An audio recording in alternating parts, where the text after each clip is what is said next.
દોસ્તો દોસ્તો જય શ્રી કૃષ્ણ। આજે આપણે પ્રેક્ટિકલ એક્ઝામ્પલ સાથે આપણે ટેલિપ્રાઇમ ચાલુ કરી દઈએ। તો સૌથી પહેલાં આપણું ટ્રાન્ઝેક્શન છે કેપિટલ એન્ટ્રી ઓફ ઓનર। વ્યવસાયનો માલિક ધંધામાં મૂડીરોકાણ કરે છે। તો જ્યારે વ્યવસાયની શરૂઆત થતી હોય ત્યારે ઓનર ઓફ ધ બિઝનેસ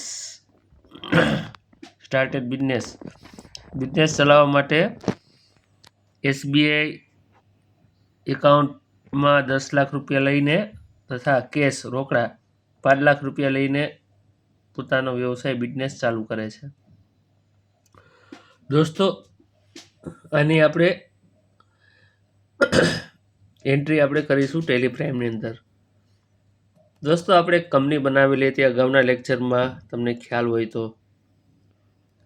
હવે તો દોસ્તો અહીંયા તો તમને નામ યાદ આમાં નથી તમને ખબર, બરાબર। વિજય ટ્રેડિંગ આપણી કંપની આપણે બનાવેલી હતી, પણ આપણે કઈ કંપની છે આપણે આમાંથી તો જો આપણે પાસવર્ડ લગાવ્યો તો આપણું કંપનીનું નામ છે એ ગાયબ થઈ ગયું છે સિક્યુરિટી પર્પઝ માટે।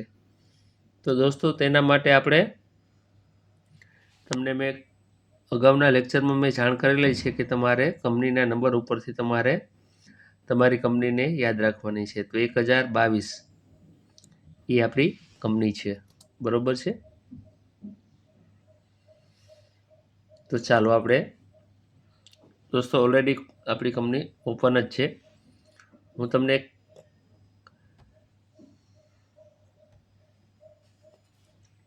જારી 1022 નંબરની છે, હું એને સર્ચ કરી દઈશ।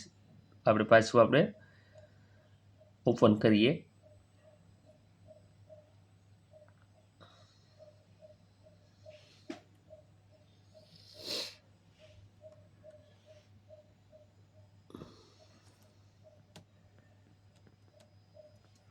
સિલેક્ટ કંપની અલ્ટર F3 કઈ કંપની છે 1022 પાસવર્ડ માંગે છે નીચે, તમે મારા ફ્રેન્ડ છો એટલે કહી દઉં છું 1 2 3 4 5 પાસવર્ડ રાખેલો છે। ફેરફાર નથી કર્યો તમે, ઓકે। તો આપણી વિજય ટ્રેડિંગની કંપની ઓપન થઈ ગઈ છે। તો વિજય આપણે ટ્રાન્ઝેક્શનની અંદર જઈશું અને જોઈશું કે કયા ખાતા એકાઉન્ટમાં અફેક્ટ થાય છે। કેપિટલ એકાઉન્ટ, SBI એકાઉન્ટ અને કેશ એકાઉન્ટ। તો આ બધાના લેઝર આપણે તૈયાર કરશું। પછી આપણે આવી જાય સ્ક્રીન ઉપર। પહેલું એકાઉન્ટ છે, પહેલું લેઝર આપણે તૈયાર કરશું એ છે વિજયનું। ખાલી સિંગલ ઓનર છે એટલે તમે દોસ્તો અહીંયા ખાલી કેપિટલ એકાઉન્ટ લખશો તો પણ ચાલશે। પાર્ટનરશિપમાં શું થશે એ તમને હું નેક્સ્ટ આના પછીના ટ્રાન્ઝેક્શનમાં જણાવું છું। કેપિટલ એકાઉન્ટને કે હેડમાં આવશે, કેપિટલ એકાઉન્ટ હેડમાં આવશે, બરાબર। એન્ટર કરતા આપણે એને સિલેક્ટ કરી દઈશું। બીજું મેં તમને એકાઉન્ટ કહેલું કેશ એકાઉન્ટ તો ઓલરેડી હોય છે SBI બેંક।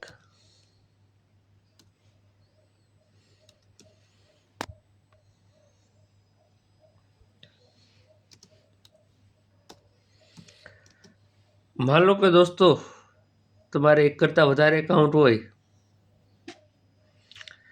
તમે દોસ્તો અહીંયા એકાઉન્ટ નંબર પણ નાખી શકો છો, પાછળના 4 આંકડા। પણ એવું ન કરવું હોય તો SBI બેંક એકાઉન્ટ ક્યાંયની અંદર આવશે, બેંક એકાઉન્ટની અંદર। દોસ્તો અહીંયા આપણે વિગત ભરવાની હોય છે જેથી કરીને આપણે બિલમાં વિગતો સાચી આવે। દોસ્તો ડમી એકાઉન્ટ છે, ડમી એકાઉન્ટ નંબર છે દોસ્તો। આમાં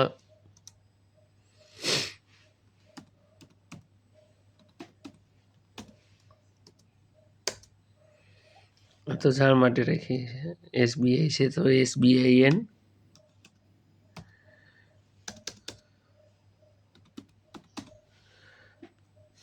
આવી રીતના આપણે IFSC કોડ નાખી દીધો.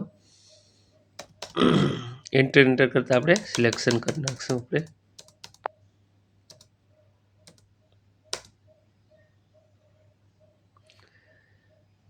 દોસ્તો હવે આપણે એન્ટ્રી કરશું રિસિપ્ટ વાઉચરમાં F6.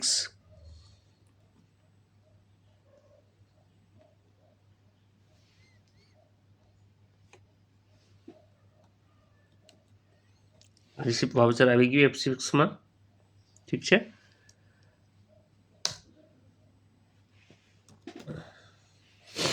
કેશ દોસ્તો, કેશ રિસિપ્ટ બિઝનેસની અંદર કેશ રિસિપ્ટ કેટલી આવે છે? 5 લાખ રૂપિયા આવે છે ને. Cash account to capital account.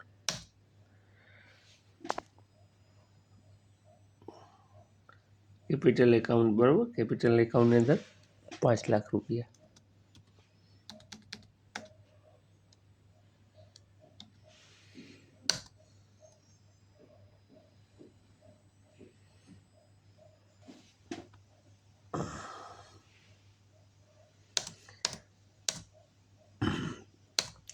Bank મારફત કેટલા આવે છે દોસ્તો? કઈ બેંક છે? SBI બેંક, જે તમને સાઈડમાં દેખાશે. તો SBI બેંક મેં સિલેક્ટ કરી લીધી.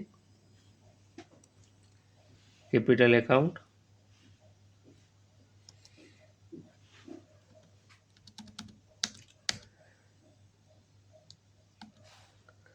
₹10 લાખ આવી ગયા. આ વિગતો તમારે ભરવી હોય તો ભરવાની, બાકી રહેવા દેજો. હવે દોસ્તો આની ઇફેક્ટ શું થઈ હોય છે? આપણે એન્ટ્રી કરી લીધી બરાબર છે. હવે અલગ અલગ એકાઉન્ટમાં આની ઇફેક્ટ શું થાય છે આપણે ચેક કરી લઈએ. બેલેન્સ શીટ ઉપર જો બેલેન્સ શીટની અંદર જો આપણી કેપિટલ એકાઉન્ટ 15 લાખ રૂપિયા થઈ ગઈ,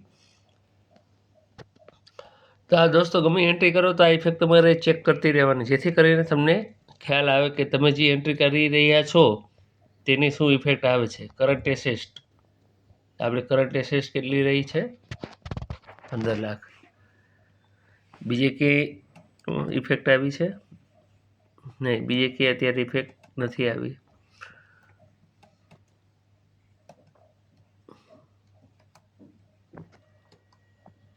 ટ્રાયલ બેલેન્સની અંદર પણ આવી ગયું. જો કેપિટલ એકાઉન્ટ 15 લાખ અને કરંટ એસેટ 15 લાખ. તો આવી રીતે દોસ્તો તમે કોઈ પણ ટ્રાન્ઝેક્શન કરો ત્યારે એની ઇફેક્ટ બેલેન્સ શીટ ઉપર શું આવે છે તે પણ તમારે થોડુંક ચેક કરતું રહેવાનું, જેથી કરીને તમને ખ્યાલ આવે. Thank you so much.